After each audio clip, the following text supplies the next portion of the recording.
Konten YouTube yang paling banyak diminati itu apa sih? Banyak. Karena semua bidang itu masing-masing ya banyak peminatnya. Karena banyaknya maka tidak semua bisa dikerjakan. Maksudnya karena begitu banyaknya maka tidak mungkin semua dikerjakan. Kita harus tetap memilih mau fokus pada topik apa, dan di situ yang akan dibuatkan konten-konten yang sesuai dengan topik tersebut. Topik apapun menarik, yakinlah. Gimana cara mengetahui menarik atau tidak? Tonton dalam video ini.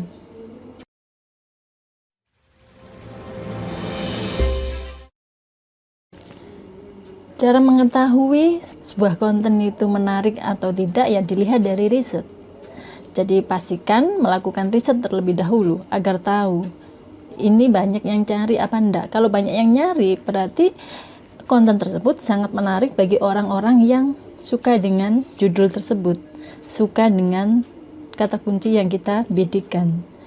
Saya pernah ada pengalaman ya, waktu itu pulang ke Bangka Belitung, suami saya asli Bangka Belitung. Saya melihat kakak ipar itu sedang menjemur udang yang kecil-kecil yang khusus untuk bikin belacan ya, bikin terasi. Kemudian yang sudah kering itu ditumbuk, proses membuat terasi atau belacan. Ini pertama kali saya melihat proses orang membuat belacan. Jadi bagi saya sangat menarik. Saya video yang sangat sederhana karena saya hanya ingin menunjukkan kepada kakak saya yang ada di Surabaya. Saya video udang yang dijemur tersebut, kemudian waktu kakak ipar menumbuk itu saya video juga, tidak saya potong ya, langsung jadi satu video. Setelah itu saya upload tanpa saya edit tanpa diedit sama sekali, bikin, saya upload. Tapi saya riset, saya iseng waktu itu cara membuat terasi. Ternyata banyak yang nyari.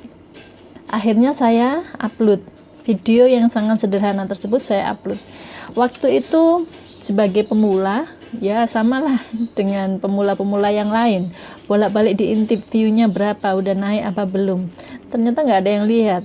Ada view 5, 6, itu saya lihat sendiri berkali-kali ya, karena sambil kepo gitu. Ada yang nonton nggak? Setelah itu saya akhirnya tidak mengamati lagi. Saya tinggal mengerjakan yang lain, ternyata view-nya meningkat. Begitu saya lihat, view-nya sudah ribuan. Padahal itu video iseng, video yang hanya saya upload berdasarkan kata kunci.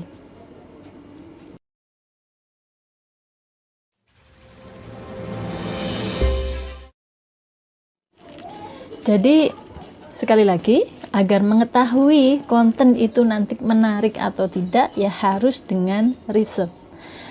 Kalau misalnya dari hasil riset itu kok nggak ada yang sesuai ya dengan konten yang saya bikin, karena di tutorialnya itu kan ada kata kunci yang panjang yang kemudian bisa dijadikan judul, sementara inginnya itu membuat yang lain, bikin kata kunci yang sifatnya agak umum tetapi masih dalam satu topik.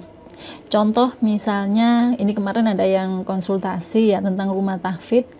Rumah tahfidz saya tapi kontennya ingin kegiatan santri-santri di rumah tahfidz tersebut. Apa kata kunci yang diketikkan gitu ya. Begitu dicoba di keyword seeker itu muncul rumah tahfidz gratis itu banyak gitu ya, di berbagai kota muncul.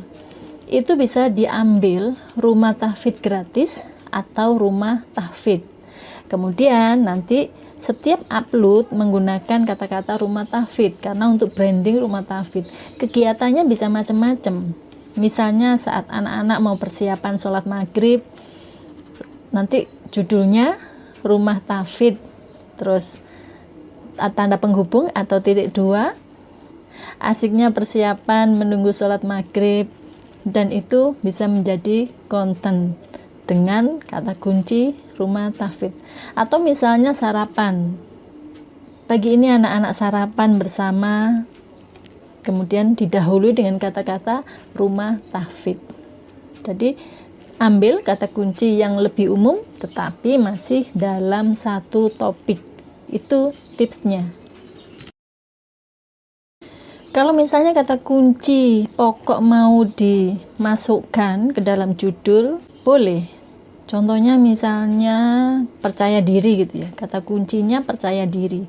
Kemudian dimasukkan bukan menjadi cara membangun kepercayaan diri, bukan. Karena kata kuncinya tadi kan percaya diri. Saat masuk ke dalam judul itu juga harus kata-katanya percaya diri. Karena berbeda saat orang mengetikkan kata-kata percaya diri dengan kepercayaan diri, itu beda. Jadi kalau memang yang dibidik percaya diri, maka saat masuk ke dalam judul kata-katanya juga percaya diri. Kalau yang dibidik kepercayaan diri, masuk ke dalam judul juga kepercayaan diri. Jadi tidak ada pengubahan untuk kata kunci yang dibidik, untuk kata kunci yang ditargetkan. Oke, sekian sharing saya hari ini. Konten YouTube yang paling banyak diminati atau yang paling menarik itu apa? Berarti jawabannya dengan melakukan riset. Selamat praktek.